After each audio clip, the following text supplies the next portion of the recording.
I mean, speaking of technologies, the technologies you're using are obviously, incredible for monitoring what's going on. What do you think about sort of cloud seeding and people introducing these technologies where they think they can solve the catastrophic effect of climate change rather than actually address the cause in the first place? I think solve is, I think, an overused word in that respect. They may be able to do something, perhaps, but I don't think anyone seriously expects that by putting iron filings into the ocean to try and stimulate CO2 absorption by the ocean. That's one thing which is being proposed. Nobody's quite clear how long that CO2 would reside in the ocean anyway, so perhaps even if it does work that you do absorb more CO2, then perhaps fine for a short time, but then it just is released afterwards anyway. So really that's on the edge of what we think might be possible or useful to be done. I think we're more talking earlier about the politics. I mean, we're very much away with nothing to do with us, thank goodness we can stay away from that. But what we would like to be able to do is to provide the sort of basis for information and reporting. If we take something like RED, for example, there are 32 different types of RED which are being discussed at present, 32 different varieties that different countries have put forward. Or maybe they'll come to no agreement on that and some other cap and trade mechanism.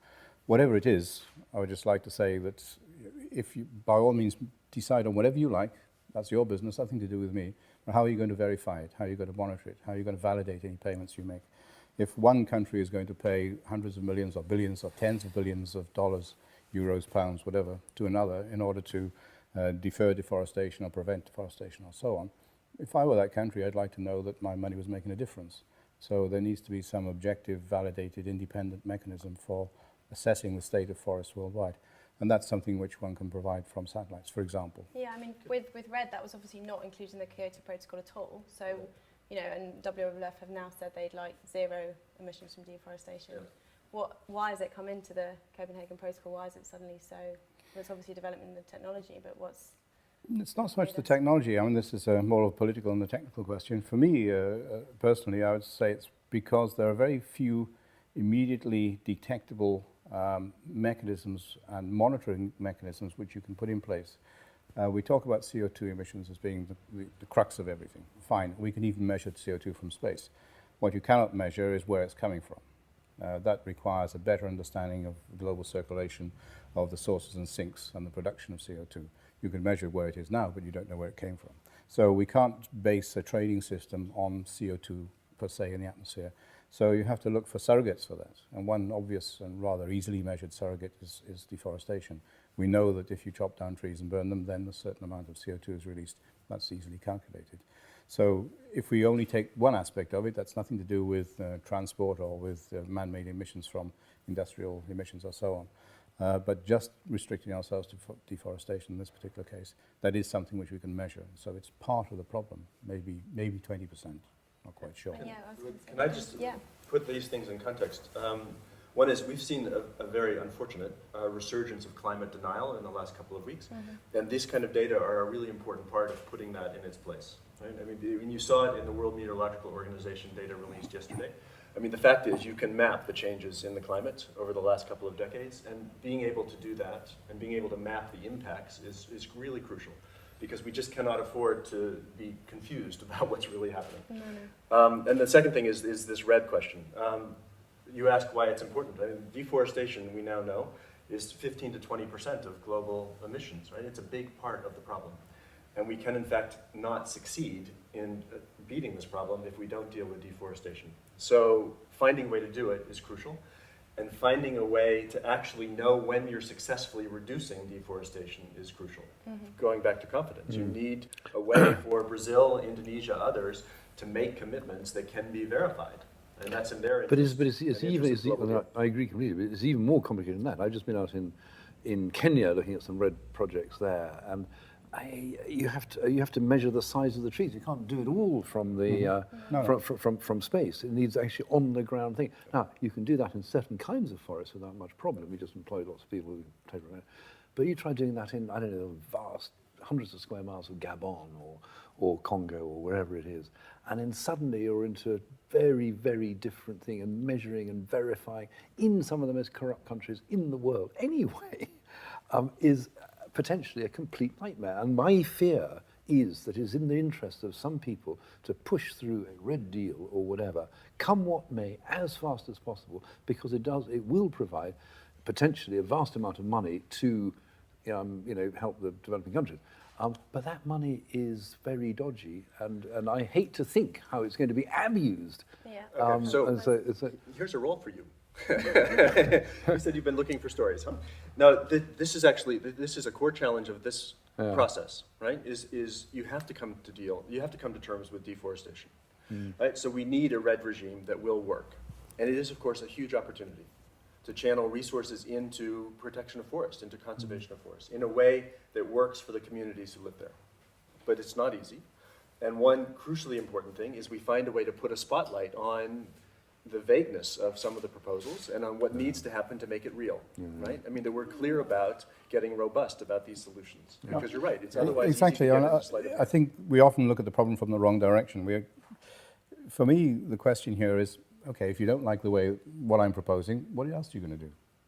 We have to find a mechanism. The critical thing is to ensure that in countries like Guyana, which has almost pristine coverage of rainforest now at this point, that we find a means to allow them to go through the next 5, 10, 20 years where they have a greater revenue from not deforesting the country than they do from deforesting it. Now that's the basic problem.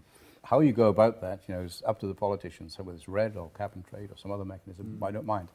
Once they've decided on that, I'm sure that if I were, as I say, forking out hundreds of millions of dollars a year, I'd like to know that it's making a difference. So I would like to see some sort of verification system. But the thing is, we're going down. We have a problem. We're going down a sidetrack. We're going down a scientific route. We're going down a fantastically complex scientific route, which costs hundreds of millions of dollars to set up and organise and verify. Whatever. Actually, there's only about 30 or 50 large logging companies in the world.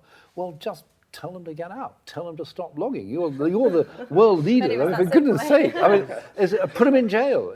But that's the problem, is that the politics gets in the way. Those logging companies are in cahoots clearly with the governments. The governments are funded by the logging companies. That's why you will get I fear you will get a weak deal, because it's absolutely in the interest of an awful lot of governments to have a deal with so many loopholes and so many things that business as usual can basically go on. But you could regard RED as a much more cynical response to that, which is, instead of being paid off by the logging companies, they're being bribed by richer countries not to do so. Well, let's be clear. There's no question. A RED regime has to be robust, right? It has to be able to. How do you make it robust? Well, where the money's going. I mean, already we've seen in Papua New Guinea, we've seen in Liberia, we've seen unbelievable scams. We've actually seen a scam here in Denmark, I understand, as well. And I mean, that's just the start of it. I mean, it's like these guys have. Do we all pack up and go home tomorrow? No, but these guys have PhDs in corruption. I mean, they are serious. They can outwit absolutely anything that any legislators or negotiators can do here. They know how to basically steal vast amounts of money from under the noses of the poorest people. And how you get that, I have a terrible fear that although we will wave a thing and say, yes, we have got a robust scheme, frankly, we will not get it. And that's my terrible feeling. In 10 years' time, we'll come back here and say, what did RED achieve? Very, very little, but it cost us a huge amount of money. And where did the money go? It went to the richest people. Well, I mean, what's come out of the US press delegation conference today, I don't know if you saw that, but the US have said they're not going to settle for, a political agreement. They always say that. Mean enough. They always say that. They always say that. I mean, If this were George Bush negotiating as opposed to Mr. Nice Obama, then would we be quite so happy and confident about America? I don't think we would. Niceness, though, huh? Well, no, it's hardball stuff. I mean, what's going on in those things? I mean, there's no compromise. I mean, we're not talking about ecological interests being negotiated here. We're talking about economic interests. And we in the environment movement, it's got to come hand in hand, we should really understand that this has nothing to do with environment. It's absolutely everything to do with development and huge amounts of dosh and vast changes in world economies, which we as environmentalists like to think that we have some kind of control over or whatever. I don't think we do at all. I think this conference is effectively out of the control now of the environment. It is absolutely in the hands of very, very experienced development and politician guys who are really in it for a different thing. So we've got to be aware. Okay, but let's be clear. It never should have been just about the environment, right? Because this is a problem which affects virtually every national and global interest you can think of. It is not just an economic interest. It's a health interest. It's a security interest of the first order. So that's a good thing, right? That you have finance ministers, you have defense ministers, you have heads of states engaged. In fact, if you went back to the Bush administration, as regrettable as it was, the leading voice for action on climate change in the Bush administration was the Defense Department, right? Because they could see what climate change meant for security worldwide, right? Which is just to say it should be at the head of state level, and it should be all of those interests at the table, figuring out how, in fact, you prevent catastrophe here, right? And how you do it in a way that would work. And I think that's your job. I think, make sure well, we do I think this no, but in a way that will there's work. another fundamental problem here, and that's basically you bring in all these heads of states, and they kind of override the whole UN system. It's basically they superimpose a ready-made deal, which is what we've effectively saw from Denmark the other day, on all these things, and then they use fantastic political and financial muscle to put arms behind backs and basically get a piece of paper so that all 110, 12, 15, or whatever it is, can wave it around, and I'll have a great big photocall and say, we saved what? Absolute rubbish. This is much, much more serious. These negotiations are going to go on clearly for another year at the very least, and there's no guarantee at the end, at the moment, that they will come out successfully. And so you may want to cheer, but I don't think we should. We'll carry this on. Unfortunately, we're going to have to lose everybody else. But so thank you very much for coming in today. I just want to thank our guests, Jim Leape, Director General of WWF, John Vidal, Environment Editor of Guardian, and also Stephen Briggs from the European Space Agency. We'll be back again at the same time tomorrow. Join us then for more news from inside COP15.